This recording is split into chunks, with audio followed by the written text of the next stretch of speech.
میگم دوز این داروه شاید زیاد بوده کارشو ساخته. نیم ساعت پیش چکش کردم، الان فقط باید منتظر باشیم. تا کی باید منتظر باشیم؟ تا وقتی که بهوش بیاد. چه فرقی میکنه بابا؟ چه بیهوش چه باهوش، یارو رو میخوایم بکنیم تو گور. حق داره بدونه چرا گرفتیمش. نه بابا، قشر خاکستری هم بالاخره زبون وا کرد.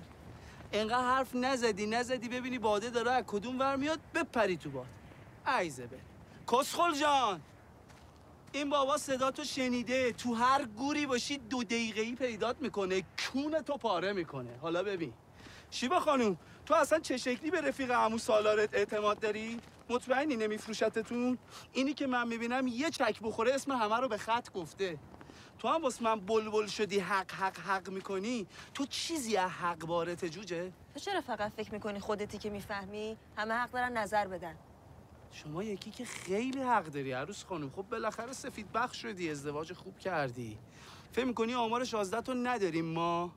ازش پرسیدی بابا جونش چجوری راه 100 ساله رو یه شبه عین فشنگ رفت؟ تو چرا انقدر مثل بچه ها فکر میکنی؟ چرا از این اون دنبال آتویی تو عقده‌هاتو سرشون خراب کنی؟ چرا نمیخوای بزرگ شی؟ اولی آروم باش عزیزم، وارد بازی این نشو. آروم باشم که چی بشه؟ که دوباره شروع کنم به قرص خوردنم و زندگیمو به گند بکشم؟ نه واقعا دیگه بسه. لابدم الان این داره میگه من چرا ذوق عروسیمو ندارم. برای اینکه وقتی از زندان اومدم بیرون اون کثافت شایعه کرد که من باشون همکاری کردم. تا این بیرونم برام بشه یه زندون بزرگتر. من خواستم امروز تو اینجا باشی. تو هر چیزی که باید بدونی رو از دهن همین دیوس بشنوی.